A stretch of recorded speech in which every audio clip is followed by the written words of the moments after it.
Susirūpinimą vandens telkinių kokybę tiriantiems specialistams. Jie nepataria maudytis miestų upėse ir ežeruose po smarkių liūčių net parą.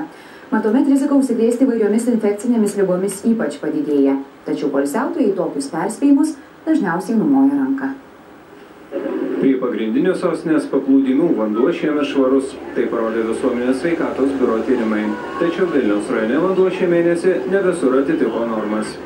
Vilniaus Visuomenės sveikatos biuras pirmą kartą visą sezoną stebi maudyklų taršos duomenis ir buvo viršyti mikrobiologiniai rodikliai Asvejos ežere. Poilsiautojams, aišku, nerekomenduojama maudytis, kol nepadaryti pakartotiniai tyrimai. Specialistai pastebi, kad vandens užterštumas padidėja telkinius nuprausus karštomis dienomis, ypač padažnėjusioms liūtėms. Higienistė rekomenduoja po liūtės nelipti į upę ar ežerą net 24 valandas. Didžiausia įtaka liūtis turi mieste tekantiem telkiniam. Vilniaus atveju tai yra Neris, nes lietaus kanalizacijos vamzdžiais teršalai yra nuplaunami nuo gatvių, nuo pastatų paviršiaus, tai įvairios automobilių atliekos, namų augintinių fekalijos. Dėl to nerekomenduojama, nes tai gali turėti didelės įtakos sveikatai. Alerginiai susirgimai odos, žarnyno infekcijos. Tiesa, ne visi poilsiautojai laikosi higienistų rekomendacijų arba ir iš viso apie jas nieko nežino. Ar žinote, kad po liūtės negalima maudytis visą parą, nes vanduo yra nelabai švarus? Pirmą kartą girdžiu.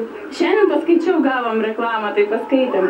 Tai dar maudysi šiandien? Maudysimės. Tai nelabai svarbu tas. Nebijote užsikrėsti ko nors? Nebijom, manom, kad mūsų vanduo yra švarus.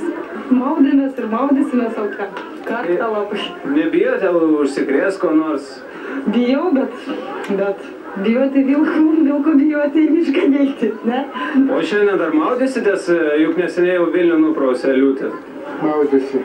Keletą kartų. Vilniaus Visuomenės sveikatos biuras ėmėsi informuoti poilsiautojus apie maudymosi metu tykančius pavojus. Prie sostinės ežerų dalinami lankstinukai, o pprie persirengimo kabinų kabo plakatai, kuriuose skelbiama, kada negalima maudytis ir kur švaresnis vanduo. Estijos mokslininkai pareiškė, kad